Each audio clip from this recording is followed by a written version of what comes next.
دنیا کے اندر ڈھیر سارے واقعات ہوتے ہیں، ہم روز دیکھتے ہیں فلاں آدمی جوانی میں انتقال کر گیا، ابھی بالکل جوان تھا، کوئی بیماری نہیں تھی، کوئی آثار نہیں تھے، کوئی بڑھاپا نہیں تھا، کوئی بال سفید نہیں تھے، چلا گیا، رخصت ہو گیا۔ اب اس طرح کی جتنی بھی چیزیں ہوتی ہیں اس سے دو قسم کا لوگ نتیجہ اخذ کرتے ہیں۔ ایک لوگ اس سے عبرت لیتے ہیں۔ عبرت کیا ہے؟ کانوں کو ہاتھ لگائیں گے، توبہ توبہ توبہ استغفر اللہ، اللہ معاف کرے جی، دیکھو ابھی اسی عمر میں بیچارہ رخصت ہو گیا، یہ عبرت ہے۔ وہ دیکھو جی ابھی بچے چھوٹے ہیں، ابھی دیکھو وقت آیا تھا آسانی دیکھنے کا، ابھی حالات ٹھیک ہوئے تھے، دیکھو جی توبہ توبہ کیا معاملات ہیں، بس کانوں کو ہاتھ لگایا، چھٹی ہو گئی، یہ عبرت ہے۔ اور کچھ لوگ ایسے ہوتے ہیں جو ان چیزوں سے نصیحت حاصل کرتے ہیں۔ وہ کہتے ہیں یار وہ جوانی میں چلا گیا تو میں بھی تو جا سکتا ہوں نا، لہذا وہ کیا کرتے ہیں؟ وہ اپنے آپ کو بدلتے ہیں، اپنے اعمال کو بدلتے ہیں، اپنے اخلاق کو بدلتے ہیں، اپنے کردار کو بدلتے ہیں، اپنے شب و روز کو بدلتے ہیں، اپنی صبح اور شاموں میں تبدیلی لاتے ہیں، اپنی جوانی کو ضائع نہیں کرتے۔ میں اور آپ روزانہ ڈھیروں عبرت کی چیزیں اپنے معاشرے میں دیکھتے ہیں۔ ہمارے قریبی لوگ چلے گئے، ہم نے ان کے جانے کے بعد کہا یار دیکھو زندگی کا بھروسہ کوئی نہیں، کل یہ بندہ ہمارے ساتھ تھا، آج رخصت ہو گیا، بھروسہ کوئی نہیں، پتہ نہیں کیا ہوگا۔ یہ عبرت ہے۔ بس توبہ توبہ کی، پھر اسی کام لگ گئے غافلوں والے۔ لیکن اگر وَمَوْعِظَةً لِّلْمُتَّقِينَ پر عمل ہوتا تو پھر ہم کیا کرتے؟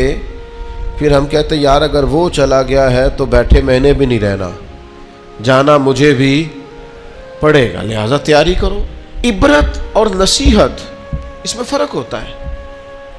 ہم چیزوں کو بطور عبرت دیکھ تو لیتے ہیں پر ان سے نصیحت حاصل نہیں کرتے۔ ہمیں نصیحت حاصل کرنی۔ قرآن مجید فرقان حمید کے اندر بہت ساری قوموں کے احوال اللہ نے بیان فرمائے۔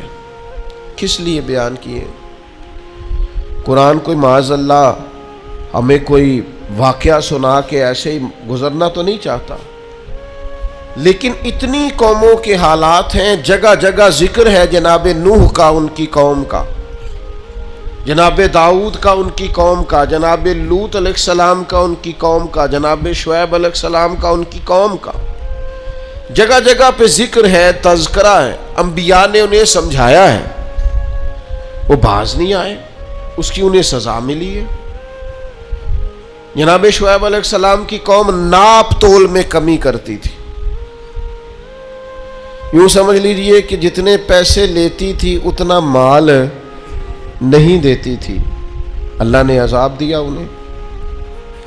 ہم نے قرآن مجید کے اندر اس واقعہ کو پڑھا، اس حالت کو دیکھا۔ اب جب ہم نے وہ عذاب والی چیزیں پڑھی نا، ان پر عذاب آیا، وہ چیخ کی آواز آئی زوردار، اتنی زوردار کہ لوگ تاب نہ لا سکے اور مر گئے۔ تو ہم نے کہا توبہ توبہ، اللہ معاف کرے، اللہ معاف کرے۔ بس یہ ہے عبرت اور نصیحت، یہ ہے کہ کچھ بھی ہو جائے آج کے بعد ناپ تول میں کمی نہیں کرے، جو مرضی ہو جائے، جتنے مرضی غربت آ جائے، جتنے مرضی حالات ابتر ہو جائیں، لیکن ہم کبھی بھی کسی شخص کے ساتھ یہ والا معاملہ نہیں کریں گے کہ پیسے پورے لیں گے چیز تھوڑی دیں گے۔ اس عبرت سے نصیحت کیا حاصل کی؟ جہاں میں ہے عبرت کے ہر سو نمونے، مگر تجھ کو اندھا کیا رنگ و بو نے، کبھی غور سے یہ بھی دیکھا ہے تو نے، جو آباد تھے وہ مکان اب ہے سونے، جگہ جی لگانے کی دنیا نہیں ہے، یہ عبرت کی جا ہے، کوئی تماشا نہیں ہے۔ غور یہ کرنا ہے کہ وہ والا جرم، وہ والی خطا، وہ والا معاملہ کہیں ہمارے اندر تو نہیں ہے۔